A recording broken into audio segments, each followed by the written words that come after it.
I'm joined with the man himself, good friend of this show, Mark Frost.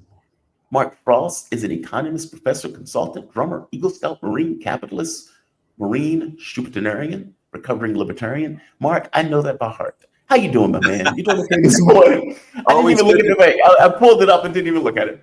How you doing? Always, You doing okay this always morning? good to be on your show, man. You know I love you, and Oh man, life it's is always good to good. have you. Weather's good. It's not so cold anymore. The squirrels are running all over the place. I'm in the drum room this morning. Are Cats you? are harassing me, so life is good. Well, you know who's very angry? Penguins. Because Lots of apparently yeah, Trump has yeah, sanctioned or has put tariffs on penguin yeah, Allen. yeah, There are no people there. They're just penguins there. yeah. And those penguins have been chirping away, very angry, very upset at these tariffs. You and I are going to have a very different opinion on this. Very different opinion. Maybe not as Um, big, maybe not as different as you think. That often happens with us. Fair enough. It's That is true. usually That is we true. disagree on the tactics, not or or the grand strategy, not so much the actual what's happening, because facts are facts. Facts are It's facts. silly to debate facts. I can't stand that. I mean, 2 + 2 = 4, no debate. Fair enough. I accept that. Let me ask you this. Will I've seen some reporting, I think it was the Tax Foundation, that pointed out that people are going to effectively have to pay like a tax of $2,100 each as a result of the sanctions that Donald Trump has effectively waged against the world. Do you agree with that? Disagree with that? Uh, most economic topics aren't conducive to sound bites, so I both agree and I disagree. With it at the same time, because you have a short run impact and you have a long run impact. Okay. Whether Trump is going to be successful or not, I'll leave that to the soothsayers, to the political scientists, and that sort of a thing. But here's what he's trying to do. And I sent you something that earlier today that a client of mine who does a lot of international commerce, he literally asked me. He goes, "Hey, could you write something short, nothing fancy? I have to talk to my board." And I want to understand what this tariff thing is going on and why it's important and what exactly is going on. So I sent you almost exactly what I sent him, with just personally identifiable information taken out. And Okay. so what Trump is trying to do, and again, whether he's successful or not, only time will tell that. What he's trying to do is to conquer probably the fundamental problem of a representative democracy. How do you think beyond the next election? Look at the difference of Russia. Russia has had the same president for quite some time. There's continuity, there's consistency in foreign policy, there's Right. consistency in domestic policy, there's consistency in economic policy. In the United States, it's possible for everything, as we've just recently seen, for everything to just be blown up every 4 years. Agreed. And so what Trump is trying to do, and I don't say 100% on anything. I'm 99.999% confident this is what he's trying to do. He's trying to finally say, if we don't start thinking long term, and I don't mean 5, 6, 7 years, I mean 20 years, 30 years, 40 years, 50 years. If we don't start doing that, we're doomed, because other countries have their country first policy. They have an industrial policy that is designed not necessarily to provision their citizenry with the cheapest goods, but to position the country into the modern world on a long-term basis that promotes industrial production domestically within the United States borders, especially in industries that we have deemed are strategic, important, and essential. Mhm. So that's what Trump is trying to do. He's trying to basically untangle the yarn of decades of what I consider failed macroeconomic policy that characterizes representative democracies. It just does. Go back in history and look at what kills democracies. It's fraud. It's basically what Doge is trying to fix. It's Waste, fraud, and fraud, abuse. waste, inefficiency, and most of all, impotence. I mean, if the barbarians are coming and they're at the gate, the time to debate's kind of over. You need somebody to step forward, and you have to, you need somebody with a personality that is willing and able to do things that, generally speaking, we dislike in a representative democracy. Look at ancient Greece. Look at Rome. Look at how debating societies, or better said, look at how countries that basically turn into just debating societies, nothing ever gets done. The only people that really benefit well are the insiders, the inner party people, that sort of a thing. And that's what causes societies to crumble. I think Trump truly realizes that. And I think this is what he's trying to do. It's no longer 1946. I've been saying this almost my whole career. I mean, even as a young professor, I was like, why do we need NATO? Why do we need this Cold War apparatus when the Cold War is over? Why do we have, if we are no longer the world's hegemon in the sense that we were in 1946, and we ought to be proud that we don't have to be, because we did some good things. Bretton Woods established the modern international monetary order. And as long as we had the boogeyman, I mean, I think maybe our younger viewers don't grasp how much the USSR as the boogeyman drove everything about American policy. We didn't care about fairness in trade as long as they weren't communist. As long as Canada wasn't communist, we didn't care. As long as Japan stayed capitalist, we didn't care. Indonesia, we did a coup, on Sukarno because Suharto was our guy. I mean, the CIA literally, because we viewed Sukarno as someone who was at least communist friendly. And if you really go back and study it, he wasn't. He was just simply saying, perhaps we could have something in between. Yeah. And one of the most corrupt presidents in the history of politics was Suharto. I mean, his daughter, his kids. I mean, one kid owned the banks, one kid owned the roads. I mean, it was an exercise in capitalist corruption. So I think Trump is genuinely trying to fix that. I think he genuinely hates this Russian-Ukraine war. I think he correctly sees the danger of BRICS should that come to fruition. And by the way, the BRICS nations do not want to do BRICS. We've forced them into it. An international payment mechanism is only useful if you can use the international monetary unit. If you sanction this and sanction that and seize this balance and seize that balance, if you turn your international standard into an American club, it's not surprising that rational international actors don't want to use that anymore. So Trump is the first president I have in my lifetime that I have seen that understands we are doing this to ourselves. And if we don't do something different, we're going to get this nightmare scenario that, since you've known me, I've been talking about. The nightmare scenario is something like BRICS, where the US dollar plummets to near nothing. And the BRIC nations don't want to do this because they know the outcome of that. It is literally scorched earth. Yeah. We suffer greatly, but so does the whole world. I mean, the entire monetary foundation of the world collapses. That's what's at stake. And I think Trump sees that. And I like that about him. Now, if you'll let me to answer.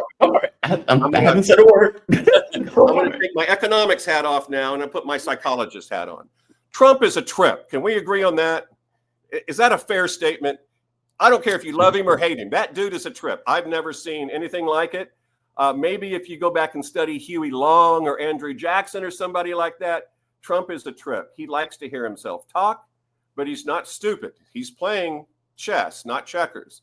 And Trump Trump has figured out that the United States is the most desirable market in the world to do business in. And there's power in that.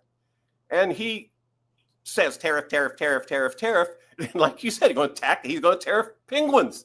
I bet this squirrel out here that I'm looking at right here, right now, I bet he wants to tariff that squirrel just to get the squirrel to change its behavior.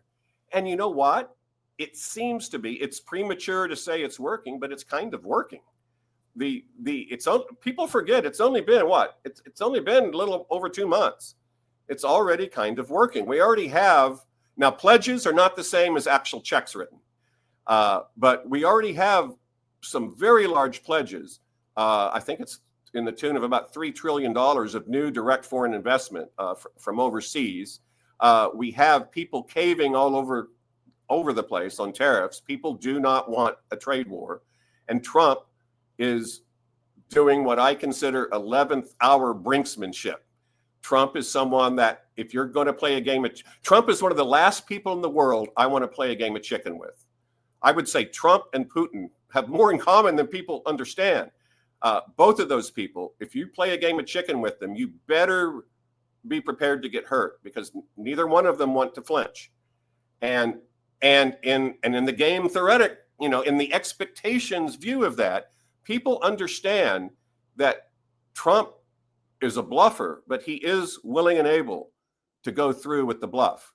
And so I think most of this tariff thing is short-term positioning to get the United States into the position that he thinks that we need to be in so he can do his domestic engineering and international engineering that he wants to do. Because I think we can all say this is the first president in our lifetime, love him or hate him, that is literally taking the entire international order, turning it upside down, burying it in the dirt, and basically urinating on it and saying, I have no use for this. This is a relic, a dangerous sort of anachronism of the past. And we want it. And I want a new world order where America first. And I think he respects people. I'm fairly convinced in this. I think the leaders in the world he respects, and he gets accused of being a dictator lover, and I think that's wrong. I think he loves leaders that put their own country first. I think he likes CEOs that put their company first over social values and things like that. I think that's what he really respects. I think he respects Xi. I think he respects Putin. I think he respects Maderi. I think he respects people that are trying at almost all costs to put their country first. And that's my synopsis of my view of it. That's your take. Sure. I think that this is going to raise costs for everybody else. Yeah, it will. I think he wants to get the money that he gets from the tariffs as a massive tax cut that is going to go predominantly to the rich, while people like me end up paying more in the grocery store, or for that matter, just for goods and services in general. I think that the market, because Donald Trump is so all over the place, that the money is going to be on the sidelines as opposed to being in. I think you pointed out yourself that variability or expectations, uncertainty. Uncertainty, that's what it is. I mean, there's even a thing in the stock market, what is VX or something like that, based on uncertainty. Donald Trump is radical uncertainty. The EU, China, these are organizations that are big enough to tell him to F off. Other smaller countries may be okay where they're chomping at the bit. Canada, for example, is going to bend over. Agreed. Mexico may even bend over. Agreed. But the larger countries that has the ability, China, Japan, South Korea have decided to join together in order to push back on what the United States is doing. They don't accept his premise. I agree with you that what he's trying to do is pull manufacturing back into America, thinking we've lost our industrial base. I agree with you on that. In 4 years, and that's the issue, and you even pointed it out in the thing that you were saying just now. We go, Xi Jinping, Putin, hell, Angela Merkel, these people were there for like 16 years or more, meaning there's a continuity in regard to their policy, economic policy, et cetera, where they can see stuff through. If Xi Jinping is like, well, we want to build a high-speed rail that goes all the way through the country. Okay, he's going to be there from the beginning until the end of that process. That is not the way it works in America. You get Trump, Biden, Trump. You may get another Democrat the next time around, in which case your policy teeter-totters. I mean, Joe Biden's Build Back Better did squat It was absurd. If Well, you it did listen to something. like, It yeah, it it did nothing. it It was caused a pointless. lot of inflation. Yeah.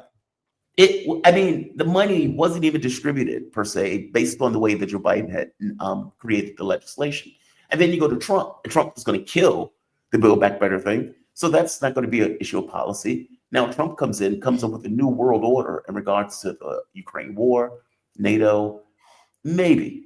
The NATO thing is more dicey. I mean, Mark Rubio said he wasn't necessarily trying to pull out of NATO, even though the 5% thing is not something they could pay.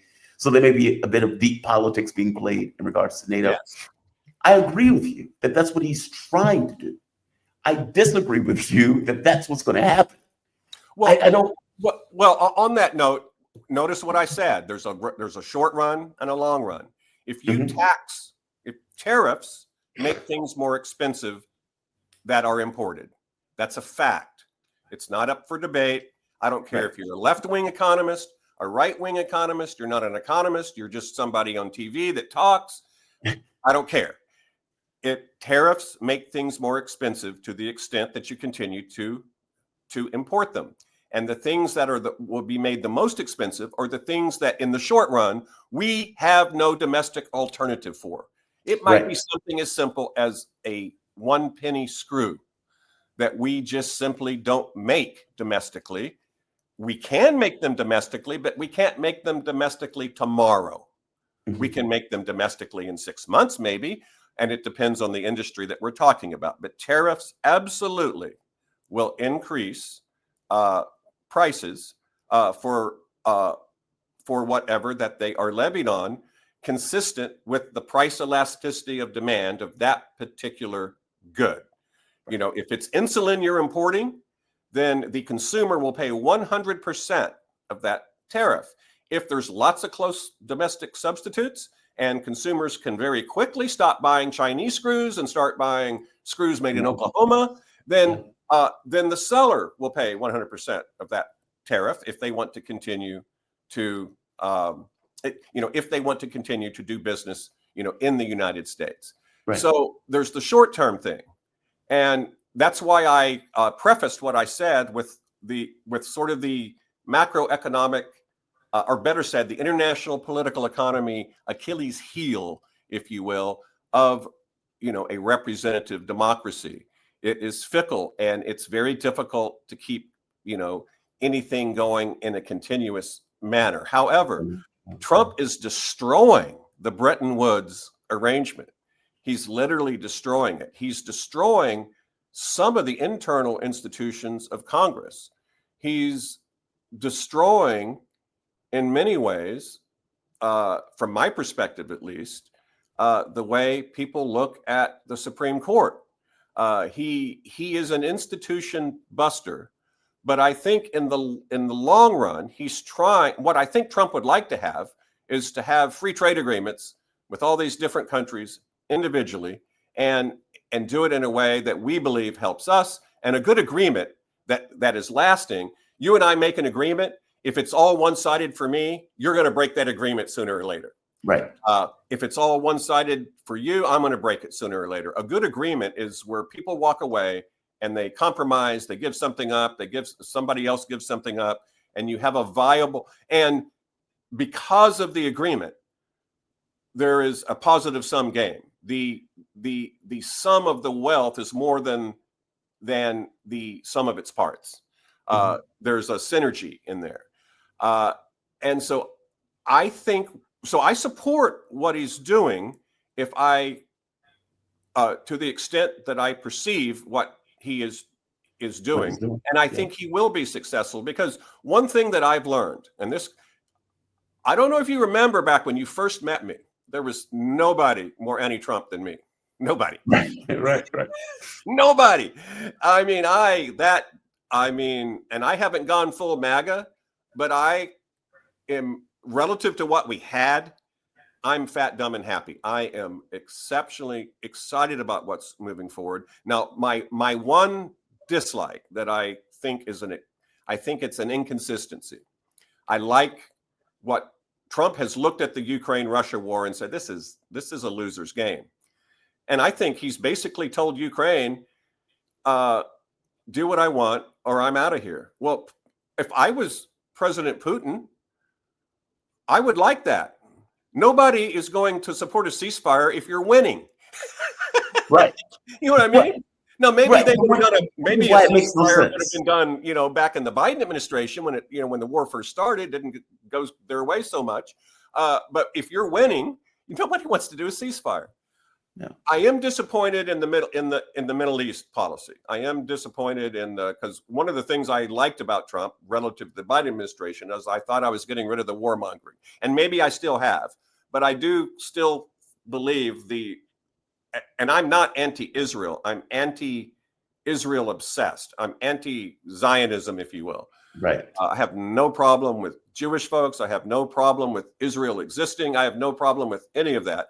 I do have a problem with my nation saying no matter what they do, no matter what the cost, we stand with these people. That's not America first. It's an inconsistency in the Trump administration. And that's a fact. You may like the inconsistency because we all have little inconsistencies. We make exceptions to our general rule, but I demand people acknowledge that it is an exception and it is inconsistent.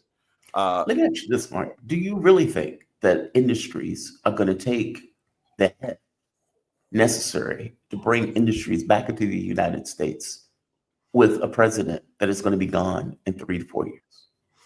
Yes, and let me tell you why. But not yes as in 99% sure. Yes as in 75% sure. Okay, Fair enough. Fair enough. Because anyone that gives you metaphysical certain forecasts is a charlatan.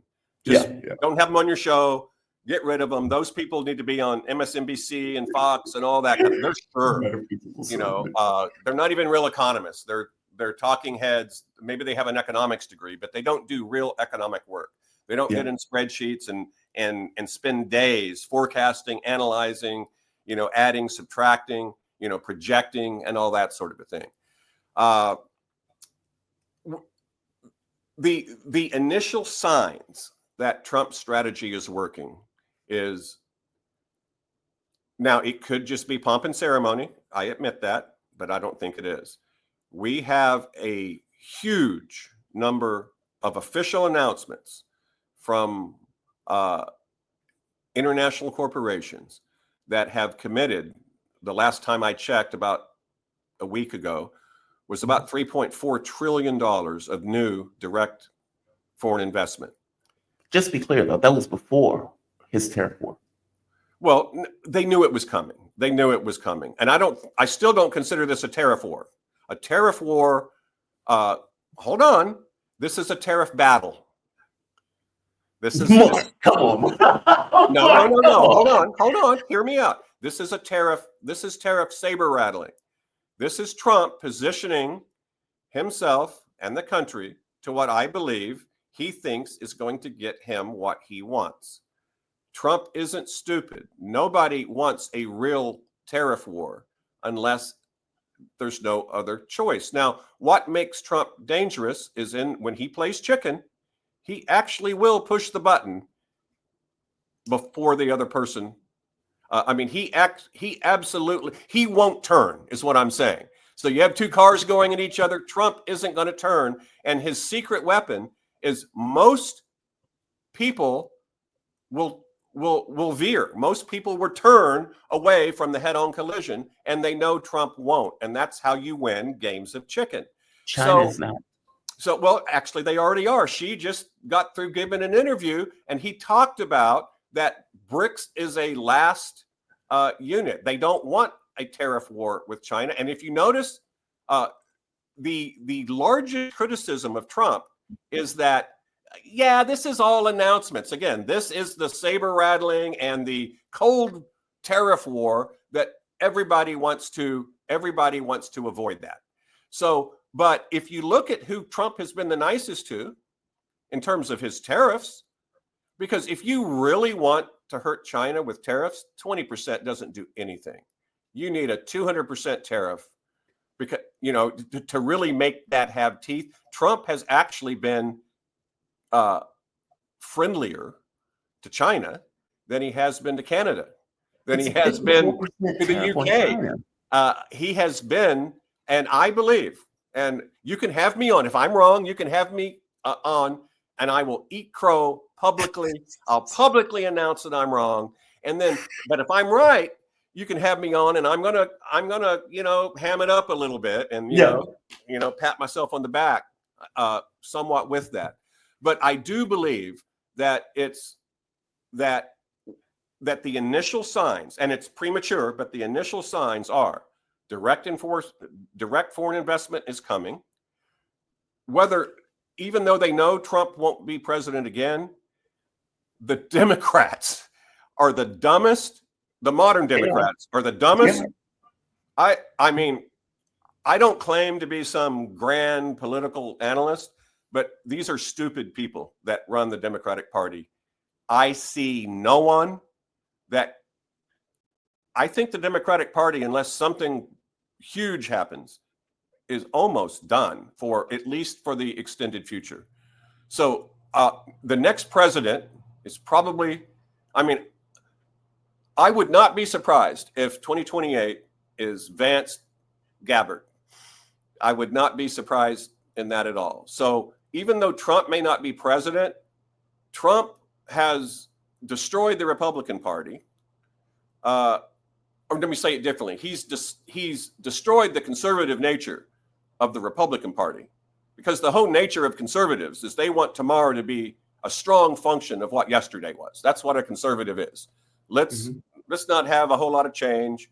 That's why progressives freak conservatives out so much, because they want these grand, changes in society that will create more justice and create more equity and more fairness and all that. And the conservatives are like, oh, we can't have that. We want tomorrow to be like yesterday. We don't, we want our house values to stay the same. We want certainty. That's the conservative, both political and economic foundation.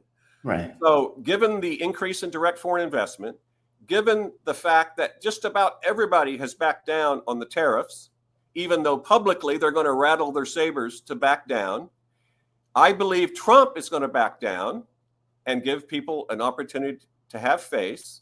And Canada is going to drop the symbolic, whatever it is, the high dairy tariff. I find a lot of this to be hypocritical, because we have used tariffs to protect our farmers since I've studied economics. I know, but give me your take. How is this different than the Smith-Hartley Act? What's different is Trump's doing it. Let's be honest. Put yourself in the position of any foreign leader.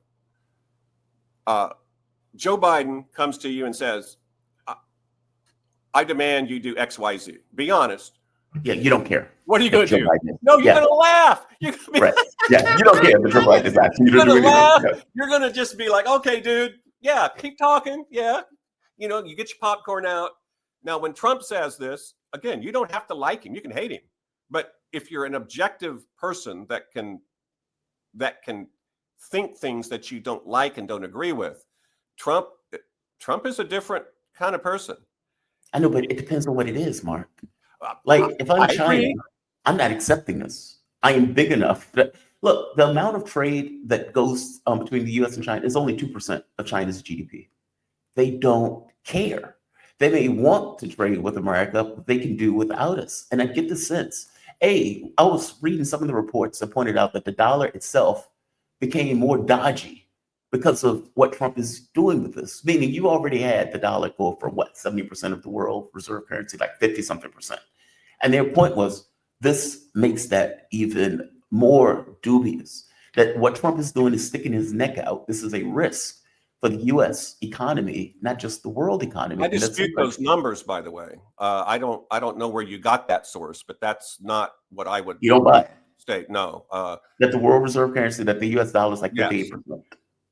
No, what I'm saying is it has not dropped to 50%. In fact, it's no. I didn't say 50. Okay, I'm sorry. Okay. Last I saw it was like 58%. But well, that depends on how you compute it, whether you're using gross domestic product, whether you're using gross national product. But if you look at it in the terms of weighted contracts by dollar denomination as a percentage of non-dollar denominations, it's actually increased. And it's increased because the United States looks like it's becoming less combative and hold on. It is becoming less combative. Trump clearly has a different worldview than the Democrats did during the Joe Biden administration. He clearly has a different worldview than the Republicans, than any Republican in my lifetime has had. And the American First agenda, which has its warts, but the American First agenda absolutely is predicated on let's stay out of foreign wars. That stupid signal thing that what's his name, invited the journalist on. That made it clear. There's debate within, Vance and Tulsi. They were clearly saying this isn't really MAGA. This is not really America First. We're entangling ourselves in foreign wars and things, and if we want to remain the economic powerhouse that we are, we have to play nice with the rest of the world. In order to play nice with the rest of the world, we have to destroy the habits that we've got ourselves into and that we've got our friends into. And as they turn around and bomb Yemen, it's now threatening Iran. Well, I agree, and I'm not in favor of that, but it's a threat, and we will have to see. But what I'm arguing is what I suspect, what I strongly believe based on my experience is true, and that Trump is mostly saber rattling. He does not want to get into a war with Iran, but if he wants to win the midterms, he can't completely divorce himself from the Jewish lobby and the Jewish voice, which would love to see us just put Iran into the Stone Age. That, I think, I don't know anyone to deny that. I think that's a fairly true statement. So it's the Israel First administration, not America First. Yes. Now, China. So let's talk about China. China's banking system, if it was Western standards, is on the verge of collapse. Almost every bank they have is insolvent. Their internal domestic problems, from unemployment to deflation to all sorts of things, is causing a lot of social unrest. They've still pegged their currency to the dollar.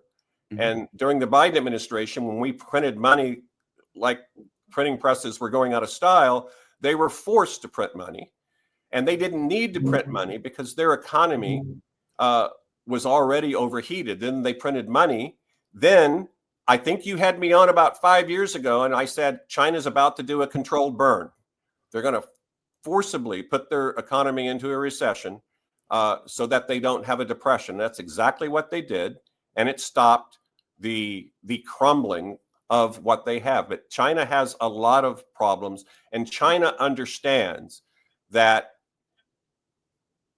they do not want to get into a economic war with the United States. Trump could, if he wanted to, completely destroy their economy by just, hold on, he could do it with an executive order. Now, it would seriously harm our own economy, but all he would have to do is just take most favored nation away from them. That would take them out of the banking system. That would take them out of the International Monetary Fund. It would take them out of most of the world's financial. It would turn them into Russia.